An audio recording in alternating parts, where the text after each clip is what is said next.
everyone. Welcome to another episode of Into the Pit, and I am so glad to welcome Mr. Brandon Alvis of A&E's Ghost Hunters. And how are you doing, Mr. Brandon? I'm great, man. Thanks for having me on. It's a pleasure. Oh, believe me, the pleasure is all ours. I'm so glad that you agreed to come on. And as I told you before we got started, we just want to get to know you. Like, where were you born, and where were you raised, and all that good stuff. And go ahead. Absolutely. I was born in Bakersfield, California, a place that's known for country music, actually. The Buck Bakersfield Owens. Sound. I worked for Buck Owens, actually. No way. Yeah, absolutely. I used to work at the Buck Owens Crystal Palace. That was one of my first jobs in the industry. Before that, I used to sell auto parts, and I worked at a pizza shop, but then I became a stagehand at the Buck Owens Crystal Palace. I started working my way up from when I was 16 years old to where I started doing sound, stage monitors, as well as front of house with the Buckaroos. And that's kind of where it all started for me, which is funny. So I went from Bakersfield and I started in the music industry at the Buck Owens Crystal Palace, and then eventually got my hands on a video camera and started to try and document everything I could about history. And then my love for the paranormal was always there, going back to when I was 8 years old. But I kind of took both of those loves of kind of investigative reporting and journalism and documenting that and putting that into the paranormal. So it kind of all goes back to Buck Owens, which is funny. So, strange upbringing. The way I came about into the paranormal field is a little different than others. But yeah, I grew up in Bakersfield, California, and started in the country music business, which is pretty funny. Man, I have to ask you because I'm a big Buck Owens fan. What was he like? He's a great guy. Funny. He was very big, the tall guy, and he was full of life. Very, very nice man. I mean, I never had a negative interaction with him. So he loved his chicken fried steaks. So that was his thing, and he loved to play. He loved to entertain. One of the best entertainers I've ever seen. One of the best quotes I've ever heard about Buck Owens was, he was such a brilliant businessman that he can sell an igloo to an Eskimo. So the guy was just unbelievable. I'm probably giving my age here, but I grew up watching Hee Haw. So yeah, that's where I got my love of Buck Owens, Oh, yeah. He was a brilliant musician. Not only that, brilliant businessman and amazing musician. That's for sure. I listen to his music often. I have a few actual vinyl records still, and I love Buck. He's a big part of my life and an influence on me. That's for sure. So you're a family man? I am, yeah. I just had my first child 2 months ago, 3 months ago now. So, oh, no way. Yeah.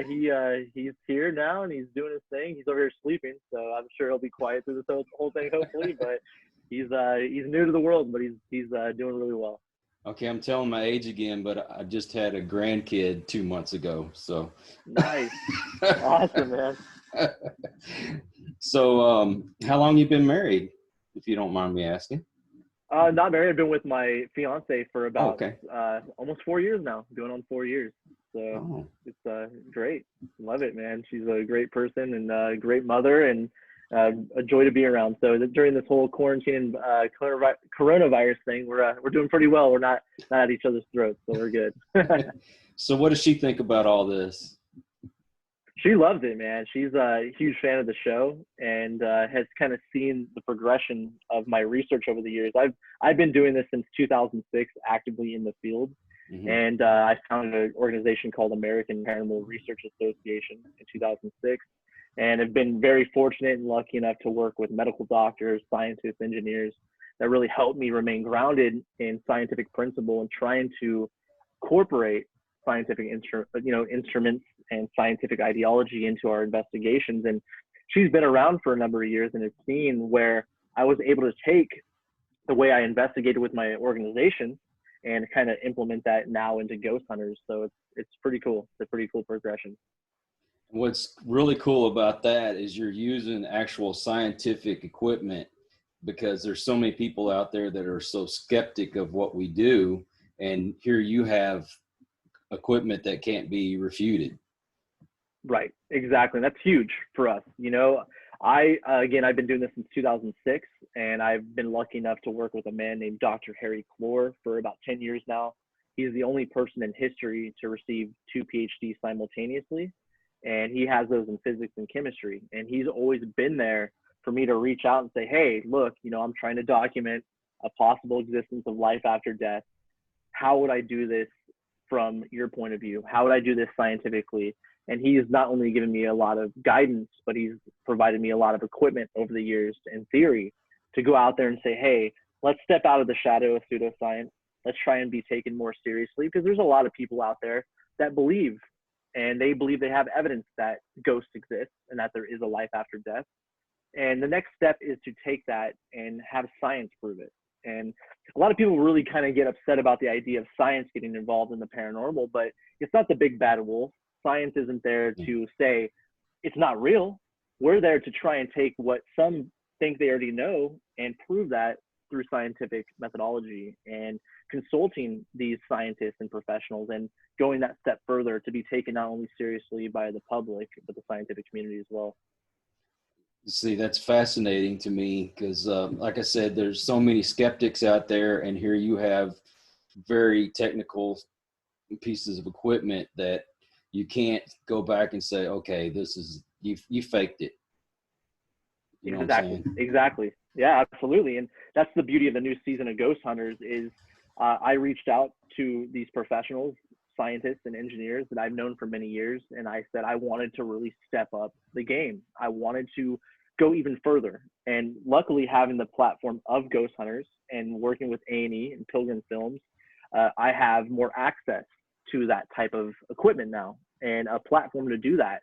And I said, hey, if ghosts are real and these eyewitness reports of people seeing what they believe are disembodied human souls, right? If that's really happening, how would I document that? And I was lucky enough to be provided a piece of equipment. It's actually the first time I've talked about it on a show. So I'm really excited to talk about it now. Thank you. But yeah, no worries. But I was provided a camera called an EMCC camera. And what that is an electron multiplying camera. And this camera is typically used by the digital imaging scientific community to record what are referred to as photon events, single photon events. And photon events are light events. And photons, as well as light in particular, do carry electromagnetic radiation. So not only are we going into a realm of documenting something that typically is not seen by the human eye, but something that is carrying electromagnetic radiation.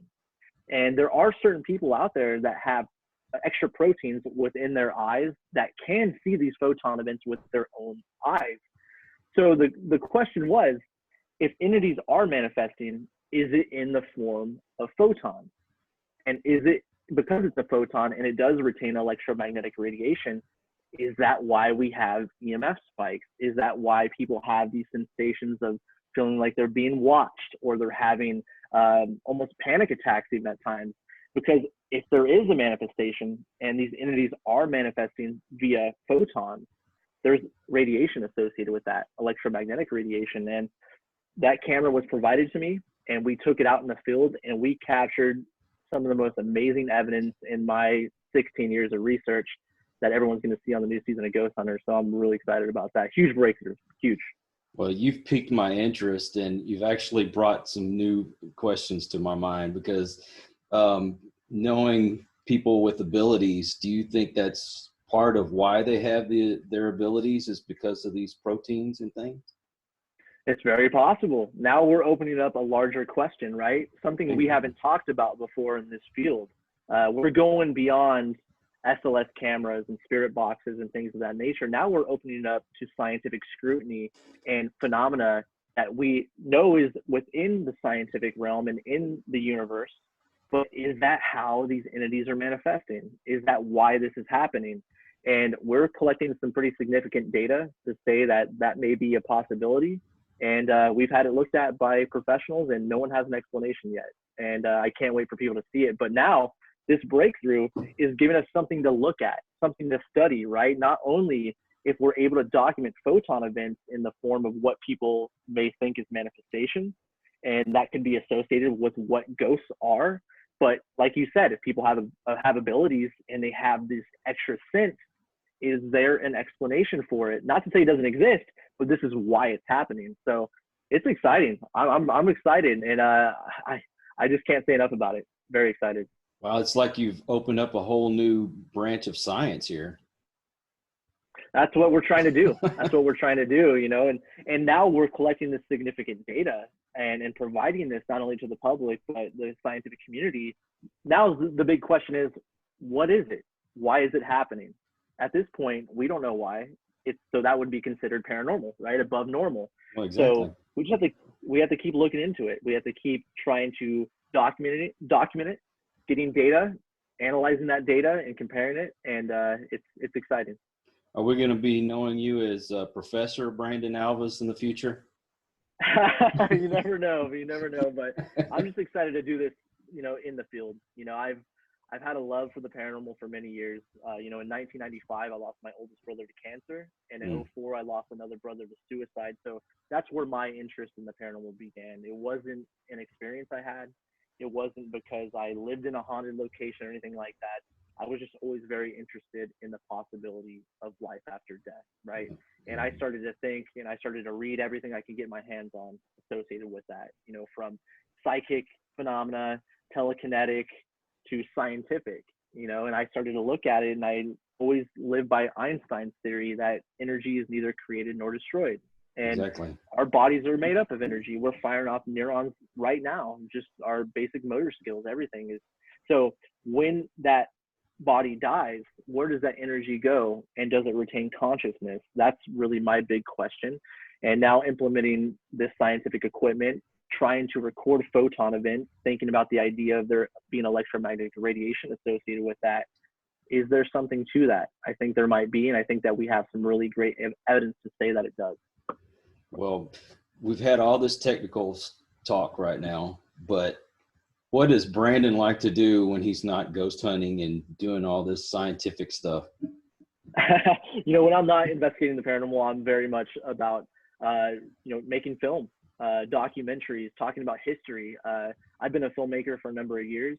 I did a film not too long ago called Cemetery Park, where I worked with a man named Stephen Schlater in exposing the corruption in the city government of Ventura, California, where they demolished 3 pioneer cemeteries illegally to create a park.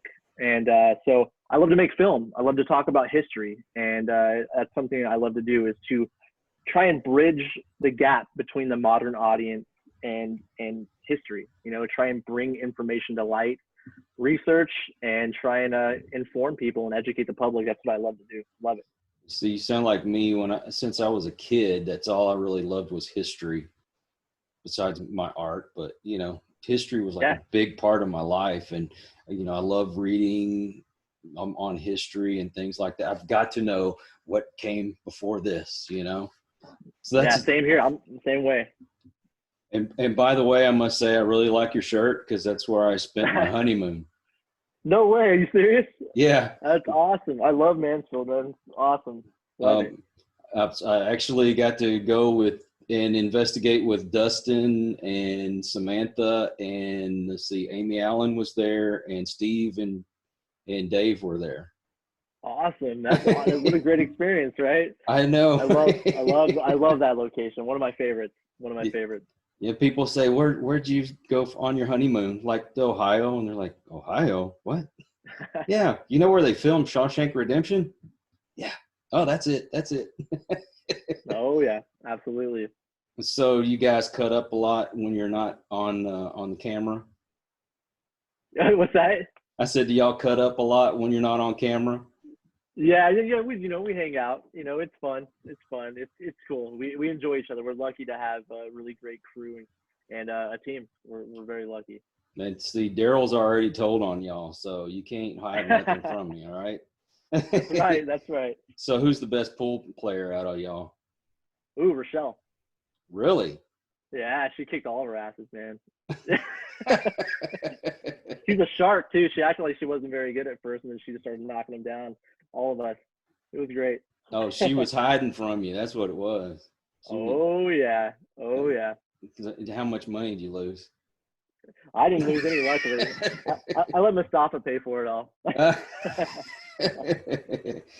And you and your wife, or excuse me, you and your fiance, when y'all are spending family time, what do y'all like to do? We love to cook, man. That's one of our favorite things. I love to cook. She loves to cook. So we're always trying to do something new, trying different dishes and different types of new meats and whatnot. Like the other day, we actually did Wagyu beef and duck together, which is a weird kind of combo, but it worked out. So we're always trying new things and trying to cook. So that's one of our big things. What's the best thing you can cook then? Ooh, that's tough. Oh my gosh. I don't know. I would have to leave that up to the people eating it. Okay, what's your favorite kind of food to cook then? Oh, I love any kind of beef dish. I mean, steaks, tri-tip, brisket, things like that. I did a tomahawk steak not too long ago, which was probably one of the most difficult pieces of beef I've ever cooked because it's super hard to cook. It's delicate. And, you can overcook that really easy, and it's an expensive piece of meat. So I think that was probably my favorite thing to cook. Yeah, you definitely don't want to jack that up. No. It's intimidating at first too. You're like, oh man, this could go overboard easy, Yeah. But I got lucky. A&E don't pay that good, do they? No, exactly. No. Now, it's funny is when you get out on the East Coast, they're like, brisket, you don't eat that, do you? It's like, hell yeah, I do. Yeah, hell yeah, it's the good stuff, man. That's good. So you got to come to Texas. We'll have a competition. Oh, I'd love to, man. When we did Worley Hospital in Texas, I love Texas. I've been there many times, even going back investigating with APRA. But when I was in the music industry, I was in Texas a lot. Gosh, man, some of the best barbecue on the planet. It's unbelievable. So you have like a certain genre of music you're more partial to, or you just kind of like it all? I like it all, man. I can listen to country music. I can listen to metal. I can listen to classical, any of it. It's all good to me. Certain things I like more than others, but I'm eclectic. I can like it all, but I mainly find myself listening to a lot of classical music from time to time. And then always love to go back to the old country though. Buck Owens, Merle Haggard, Oh yeah. Tommy Collins, that kind of stuff. I love that kind of stuff. I see me when it comes to country music, I like the old stuff. I'm not real partial to the newer stuff. I guess the newest thing you could say that I listened to was Garth Brooks and what that came out in the 90s. Yeah, right. Exactly. Yeah.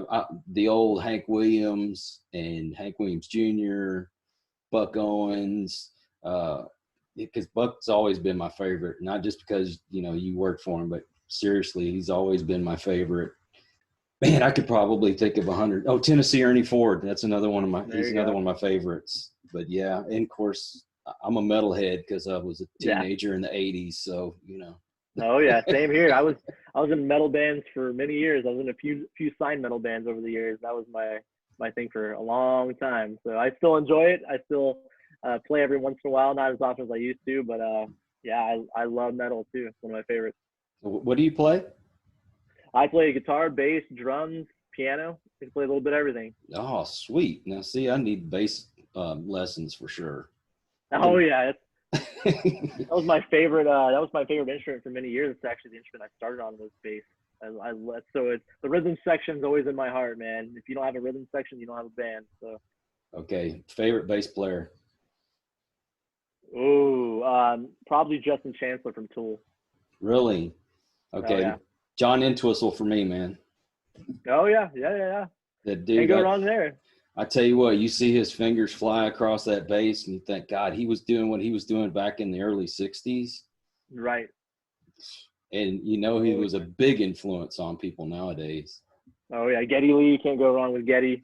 Oh no. Also, and then Cliff Burton, Metallica. He was life cut short, unfortunately, but man, he was something special. Yeah. He was amazing. But I tell you what, Jason Newsted, he did a really good job of stepping in when Cliff died. That was he did. Just happened to have Metallica. Oh, there you go, Master of Puppets, baby. Hell yeah, that's one of my favorite records. Love Master of Puppets. Favorite guitar player then? Oh God, that's gonna be tough. Favorite guitar player is gonna be really hard. There's too many. Hold on. Oh man, probably John Petrucci, Dream Theater. Okay, Frank Zappa. Oh, Zappa. Oh yeah. The man taught Steve Vai. Yeah, I know. He did teach Peter Gilbert. Peter Gilbert's good too. He's really good with Racer X and whatnot. He was amazing. But no, you're right. He did teach Steve Vai, huh? Oh my gosh. I love Steve Vai too. Can't go wrong with Steve Vai. Like when they used to do those like the big three tours, remember it was like Vai, Petrucci, and Satriani, and those are awesome, man. Those are really great. You know, even Yngwie Malmsteen. Oh yeah, I actually saw him live a couple of years ago. I got No, lucky, man. he's one of the few I haven't got to see yet. Man, and you got to give props to Rick Emmett. Triumph. Oh yeah. Yep. Absolutely. I saw that guy play with one hand, and he sounded just like Eddie Van Halen. That's awesome. With one freaking hand. That is unreal. Unreal. So, what else do you have planned for this year other than ghost hunting? You know, I'm working on a few new projects, documentary stuff again. I can't talk about those projects right now, unfortunately, but I am also, you know, working with my last film, Cemetery Park, and trying to get that distributed out there for people to see in probably 2021, which is the target date for that. But just working, you know, staying busy, researching. But I'm always working on something. I always have my hands in a lot of projects. Well, that's a good thing, because I mean, I've probably mentioned this more than one time, but I actually did a pilot for a TV show some years ago, and it never got picked up by A&E. But anyway, I know that it's not the greatest pay in the world, and people think, oh, just because you're on television, you're making all this money. But these guys they have to have other projects in order to really make a living. That's why a lot of y'all have your conventions and things like that. So that's pretty awesome. Do you do a lot of conventions? Actually, the last year, not too many, because we've been so busy with the show and we've been on the road filming. I think I've done one this year. That's it. And then with this whole coronavirus thing, it's been really difficult also, obviously. But we did one this year in California at a place called the Glen Tavern Inn. But besides that, it's the only one. So I'm thinking, you know, late 2020, early 21 is when we'll probably be doing more of those. Oh, cool. You got to get out here to Austin, man. Oh, I'd love to. I love Austin. Love Austin. We were in Dallas not too long ago for Alien Con. That was in the summer. So I really wanted to go to that, but unfortunately I couldn't go. But I'm tell you what, music scene wise, you can't go wrong with Austin. No, at all. I love Austin. Great city. Unfortunately, South by Southwest got canceled this year, but you know, there's always shows going on around here. Oh yeah. It's one of the music capitals of the world, that's for sure. Oh yeah, better believe it. I mean, Willie Nelson lives here. Mm-hmm. Robert Plant lives here. Yeah, exactly. Says it all right there. We were talking about all the great stuff that you got going on, and of course you can't talk about it, but you give us a little hint about what you might have coming up. Well, it's working on, you know, documentary films. I can say it's probably going to be in the true crime realm, which is pretty cool. So I'm always a big fan of true crime and the history and investigation side of it. So the next project will most likely be in that realm, which will be pretty fun. Oh, nice. Do you think you'll be doing anything on television with that, or are you just going to stick with the paranormal? Oh, okay. We'll see. You never know. you never know. Have me really curious now. So if you weren't doing this, what do you think you'd be doing? Well, before I was doing this show with Ghost Hunters, I was actually working for ABC, CBS, and Fox News.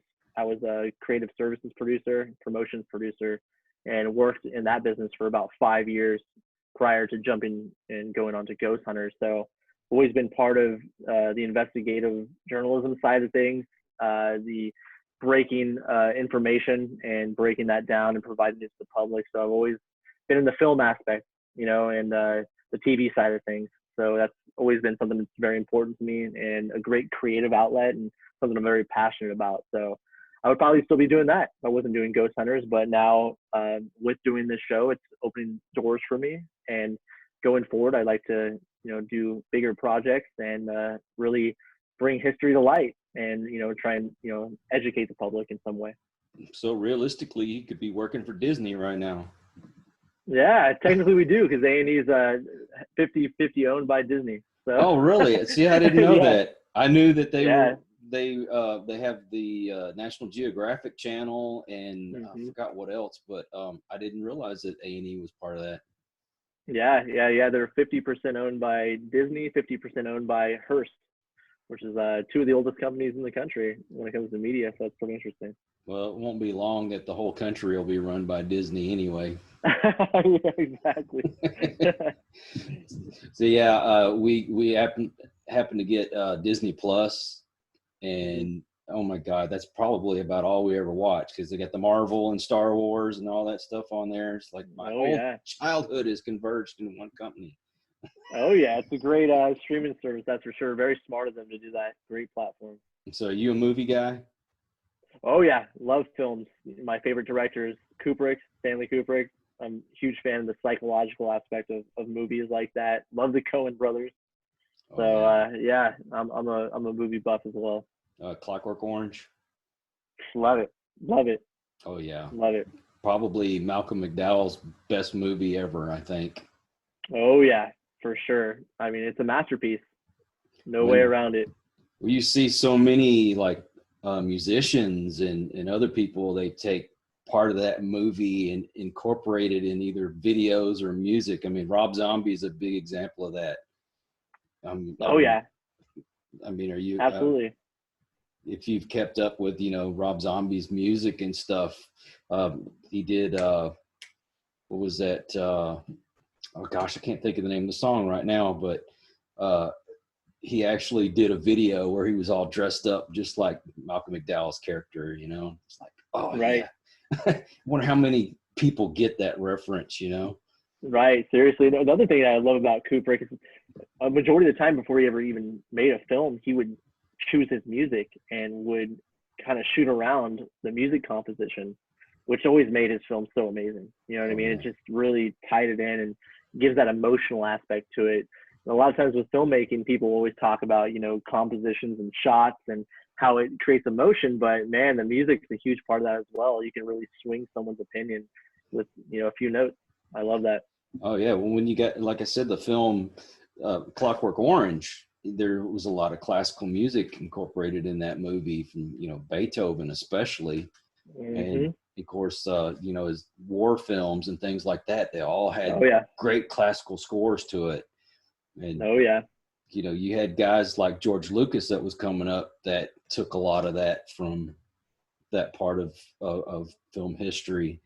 And of course, my greatest, most favorite band in the whole world was the Beatles.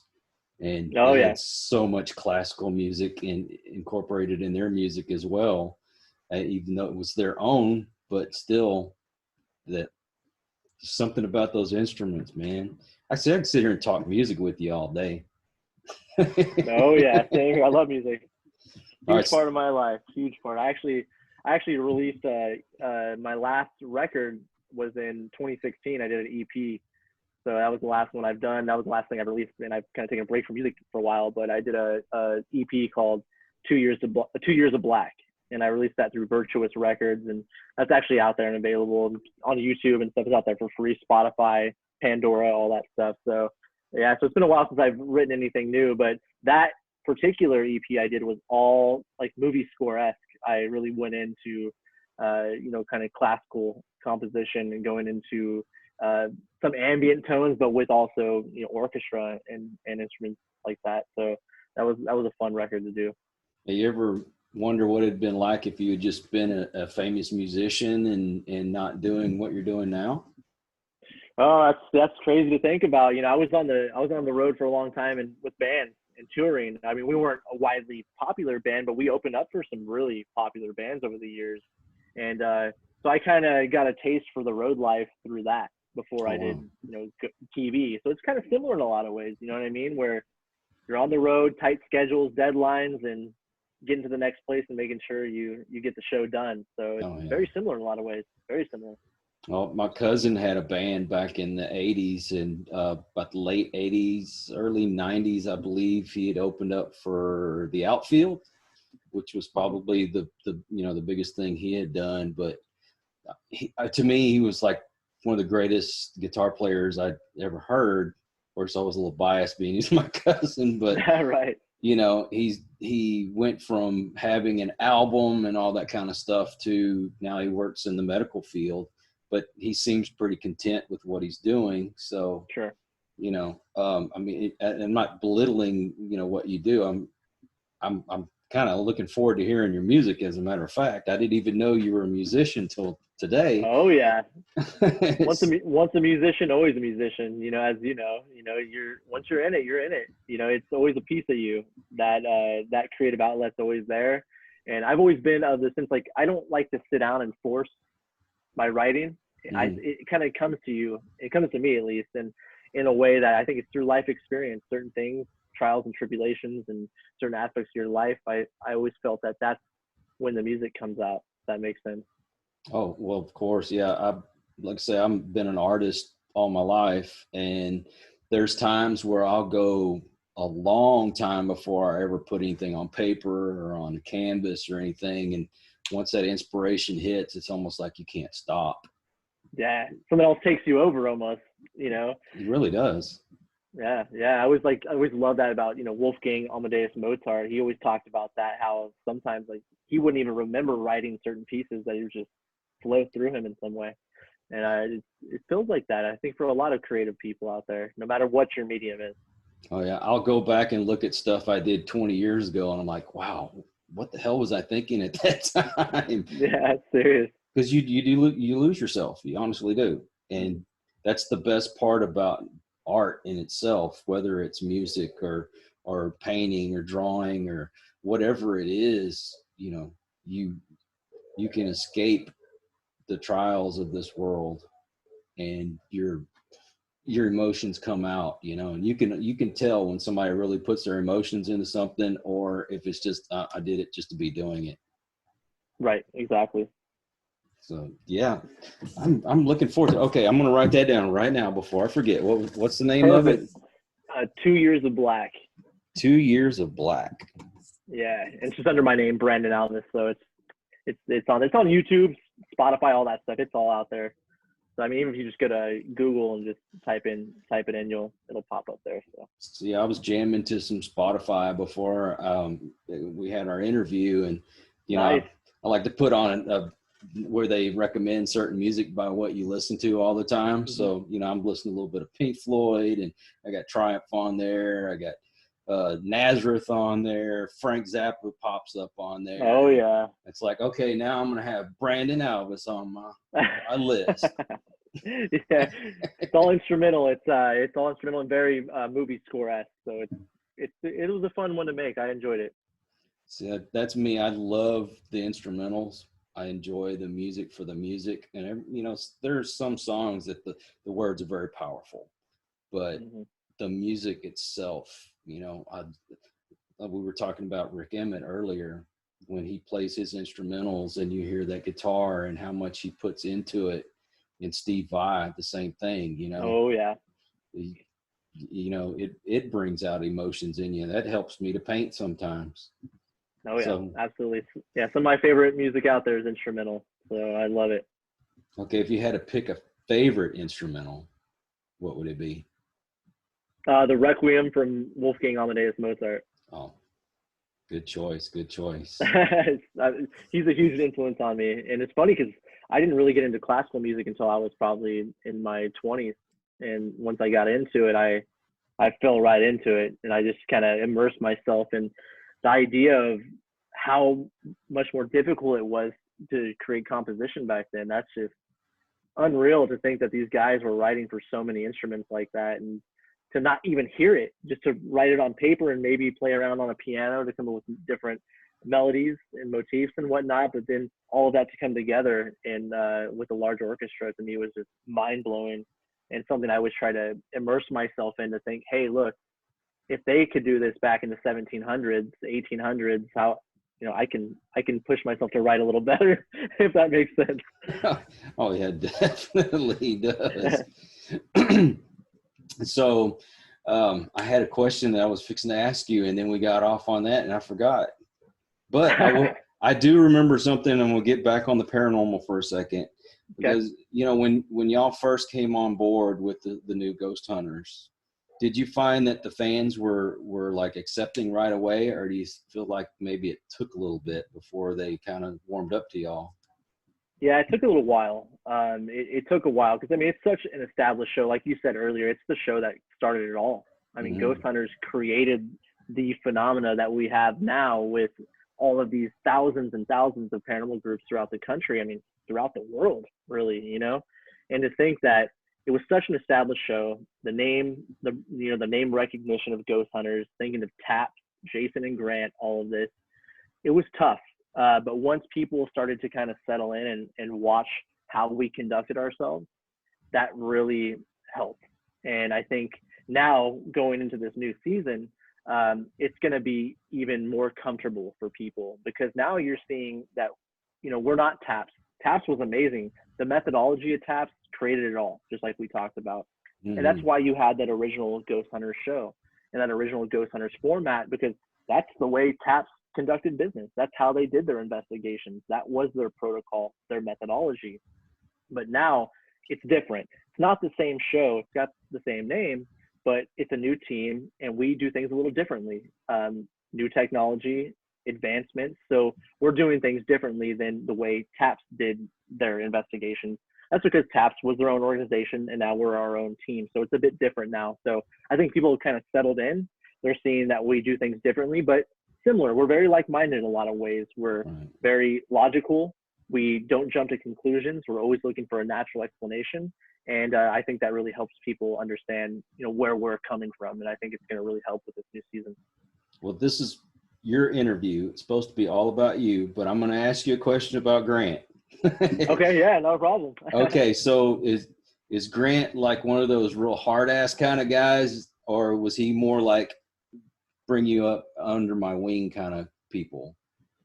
Well, we are very lucky because we're all like-minded.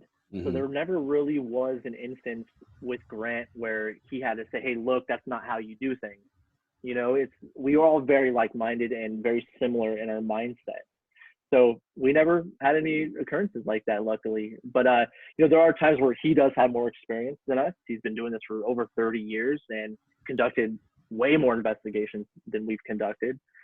So there were times where he would, teach us a few things, but it was never in the sense of like saying we were wrong or whatnot. It was just situations we've never been in before per se. But yeah, no, I mean, luckily we're all very like-minded and we have a very similar mindset and protocol. And when it came to him and I working together, which, with my role on the team, a lot of it, I have to do a lot. I have to document a lot, do my best to try and make sure all the equipment's being used properly and we're getting the proper information to the client. So when him and I first met and sat down, it was spitballing back and forth. We were very like-minded, so very lucky in that regard. Well, that makes for good chemistry. When you have to bring somebody in and teach them, like I guess kind of like they did in the earlier days, they would bring some people in and kind of teach them how things were done. But it's good that y'all do have a chemistry, and it seems like that showed up almost right away when we first started watching the show. I mean, I'll be the first one to tell you, I was a little skeptical, saying, well, this is not the same old Ghost Hunters that we used to watch, and I'm kind of glad it's not, because now we're Yeah. seeing a different side of Grant, and we're getting to see new ideas. And I'm a big advocate for the para-unity, because there's too many groups out there that seems like we're better than you are, and we don't want you to know how we do things, and blah blah blah blah. I've always been, what, if you got a better way of doing things, I'm all ears. And if I've got Yeah. something that can help you, then by all means, I'm nowhere near an expert, and anybody that claims that they are, I think is full of it. You're Yep, I always agree, learning. 100%.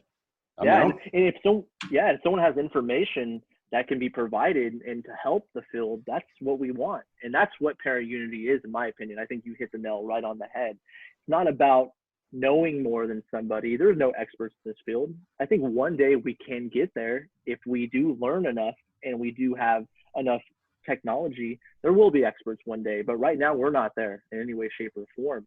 But if you have information that helps this field and is furthering this field, that's got to be provided to everybody. Don't keep that secret and hold it from people and say you're better than them. You teach them, you share that information. And not only is sharing information, but having some kind of a public database one day would be really great. So I'm all about that as well. I think a lot of times that there's some bad practices in the paranormal field, and there's some equipment out there that's very questionable, but teach their own. If you want to use those things, go for it. That's all about it. But if we have information we can provide that can help the field, that's what we want to do. We're never going to keep that from people. And I think you said it perfectly. Yeah, and skeptics to me make you a better investigator, because now you have to go and prove why what you found is what you found. And if I'm using a piece of equipment that a lot of people are, just gung ho about, but yet somebody like yourself can say, okay, this is why this is happening and this is why it's not good. Well, you know what? Then I'll put that piece of equipment down and I'm ready to move on to the next thing. Right. Quite honestly, I like using the older methods, but I do like K2 meter and things like that. I don't know how y'all feel about REM pods, but I know there are certain things that can trigger these pieces of equipment, but I also know that I've used it in certain situations that there's no way anything else could have set it off. Sure. Yeah. It's not out of the realm of possibility. We're always open to trying new things, new techniques, and new methods. But, there are certain devices out there that don't provide factual information or factual data or empirical evidence, which if you're providing that information to a client, you got to be on the money with it. And if you're providing them information that's contaminated or just basically out of your own belief system, that can be really dangerous at times. So, Exactly. With our protocols and the way we conduct our investigations is we want tools that provide us factual data and empirical evidence that can not only be tested by a technical industry, looked at by a scientist and engineer, but something that we can say, hey, look, we do not have a logical explanation for this. Therefore, we're not sure what to say, but here's the resolution we can provide you according to what the client wants out of the investigation. So that's where we're at with it. And sometimes I make comments like that and people get really upset about that. And I'm not doing that from a bad place. I'm not trying to say anyone's wrong per se. I'm just saying, hey, look, these pieces of equipment just don't provide factual information or empirical evidence. And if we want to move forward as a field and step out of the shadow of pseudoscience to be taken seriously, you have to kind of move on from that equipment. But hey, again, to each their own. Everyone has their own belief system. They're entitled to that. That's on their own belief system. Well, Steve Gonzalez, had tried to explain it to me when I met him before, and I think the way he tried to explain it to me was not exactly what I needed to hear. But then when I talked to Daryl Marston and he explained it to me the way I guess it should have been explained to me in the first place, but then I understood where he was coming from. But in the same respect, we've used all these different pieces of equipment, but I guess I'm my own worst critic when it comes to evidence. So if you ever, not a bad thing. Well, if you get on any of our social media, you won't find a whole lot of evidence on there because, like I say, I tend to be pretty critical when it comes to that kind of stuff. And like you said, you could be very detrimental to the customer if you're going, oh yeah, man, look, this is exactly what this is, and you can't really prove that. The only true evidence that I could say, well, I want to say true evidence, but the most irrefutable type of evidence that I have has always been on camera or on EVP, on a digital recorder. And it's weird because it's probably the oldest equipment that we have, Right. And that's the best though. You know what I mean? There's nothing wrong with it because you can take that video evidence and you can take that audio evidence and you can have that tested, right? So for instance, you can have that video evidence tested by a video engineer, someone that can take it in and break it down, look at each thing, put filters on it, really look at it and tell you if it's some kind of natural anomaly or not. Same goes with the audio, right? You can take that into a spectrum analysis and you can really break it down frequency by frequency and say, hey, look, it's a stray radio frequency, it's a stray cell phone frequency, or it's something that's sounds like human speech, but it's registering below that. So you can really test that, open that up to scrutiny, and have more information than something that can't be tested. So I think those are tried and true and tested. So nothing wrong with using those. I mean, another thing is you have to realize that if somebody wasn't there to actually witness for themselves, then, you know, you could easily come back and say that, well, that was faked, you know? Sure, exactly. And that's why you open that up to that scrutiny, you know, because a lot of times, even with the shows, that's one of the unfortunate things is when we do this show, people automatically, if they can't explain it off the bat, they're going to say it's staged or fake, even if they don't know what the equipment is or how the equipment works. That's just part of the territory, unfortunately. But that's why we always open ourselves up to that scrutiny. And I always consult these professionals I've talked to for many years. And I say, hey, look, this is what we got. Can you explain it? And if we're left with something unexplainable, that's when we take it to the client. So we always want to make sure we're doing the right thing. I think my favorite episode, y'all had gone to a school and I guess the camera had caught something that looked like an apparition moving across. And I think Grant had got up and checked out the camera and noticed that there was lint. Exactly. Yeah, and I'm like, I remember that. Yeah, I'm sitting there, I'm watching like, oh my God, look at that. And then when he looked at him, you know what? I need to be more critical of those kind of things, you know? No, absolutely. It can be the most simple explanations, and it's tough sometimes. You know, that's why going into these investigations, it's always good to remain unbiased, you know, and going in and trying to say, hey, look, we're here to observe and report. You know, don't have a belief of what's happening. Listen to the client, listen to the testimony, listen to the eyewitness report, but go in and just observe and report back. That's it. It's tough to do sometimes, but if you're able to pull that off, it's the best way to investigate. Well, I know you can't reveal too much about season 2, but what was your favorite place to investigate during season 1? Oh, it's funny enough. One of my favorite places to investigate in season 1, I can tell you season 2 as well, but season 1 was probably, oh God, I have to think back. I think that Worley Hospital in Pampa, Texas was probably one of my favorite locations. Always a pleasure to go to Texas, but going to this hospital that not many people have been in before is really great. But season 2, I can actually finally say one of my favorite locations because there was a trailer promo drop today that mentioned where we investigated. So I can officially say it now, which is great. But the premiere episode that everyone's going to see next Wednesday, April 8th at 8 p.m., Clifton, Arizona, man. This town is unlike anything I've ever seen in my 16 years of investigating the paranormal. Not only did we capture something amazing and made a tremendous breakthrough, which we talked about earlier with that camera, but I've never seen anything like it. It is the tombstone that no one's ever heard of. It is a bloody, bloody place with a lot of paranormal activity and a lot going on in that town. Unbelievable place. I can't wait for people to see it. Man, we're so excited. I can't even tell you. I mean, we've been watching, it seems like rerun after rerun of all these other shows. And it's like, oh, come on, man, ready for some new stuff, especially when you're stuck in here with this virus stuff going on.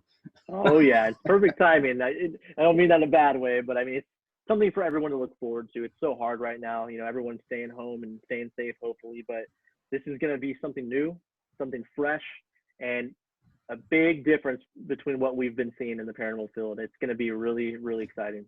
That I can't wait. And you know, I heard y'all are having the 2-hour premiere, and I'm like, okay, yeah, I'm there. Awesome, man. It's going to be great. Everyone's going to love it. I was lucky enough to actually see it. The first 3 episodes I've seen, and it's everything I hoped for and more. It's fresh, it's new, it's exciting. There's new information, new evidence, and it's new. And I think people are really going to it's a breath of fresh air. I think people are going to be very happy with it. Well, we've been stuck here, and we try not to get out unless we just absolutely have to. And we've gone to the Red Box and that kind of thing, you know, to get some movies. And I think the last one we watched was Midway, was the newest one we saw. Oh, no, I take that back. I did finally get to see Ford versus Ferrari, which was an awesome freaking movie.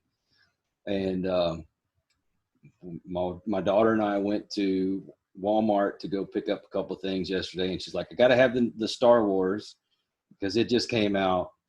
And another plug for Disney. There you go. DC's Red Sun about Superman coming up in Russia instead of America. I don't know if you've heard of it. Oh, wow. I No, I haven't. Well, that was exciting, but not as exciting as Ghost Hunters coming up. Awesome, man. Excited to hear that. That's great. That was my little bit of sucking up.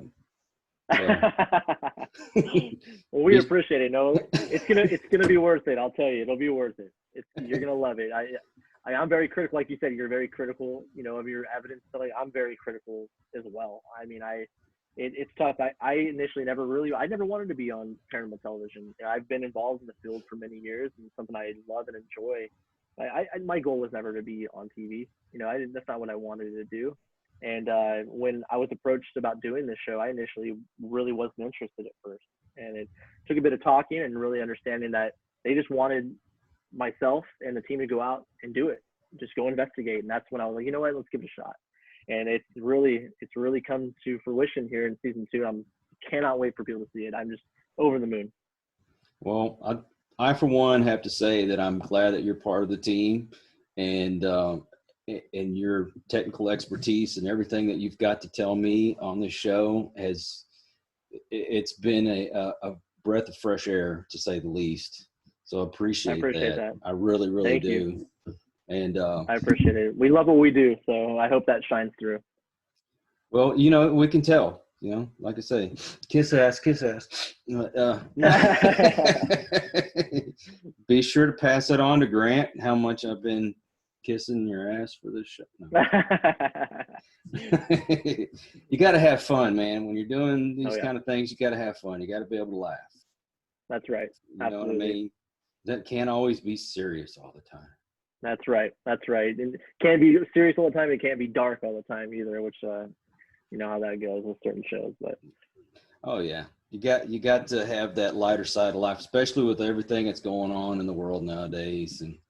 But I'm sure you've got things you got to do, and I can't tell you how much I appreciate you being on the show and putting up with me and my goofiness. And it's not a problem.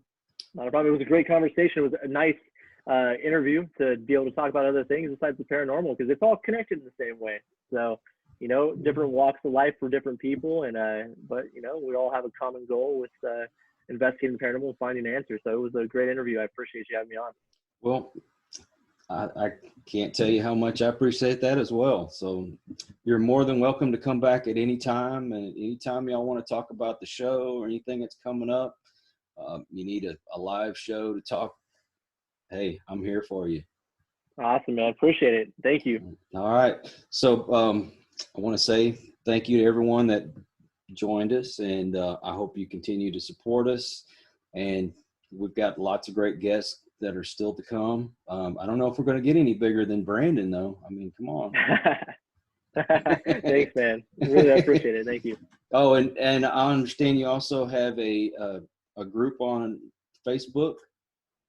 Oh yeah. It's Brandon Alvis Ghost Hunters. We have a group there. Also, we have my other team, American Paranormal Research Association, APRA, also known as APRA. So that's out there as well. And we're always providing information, trying to work with everybody, and hopefully have the answers everyone's looking for one day. That's the goal. Had to get that last plug in before we said goodbye. Paw boy.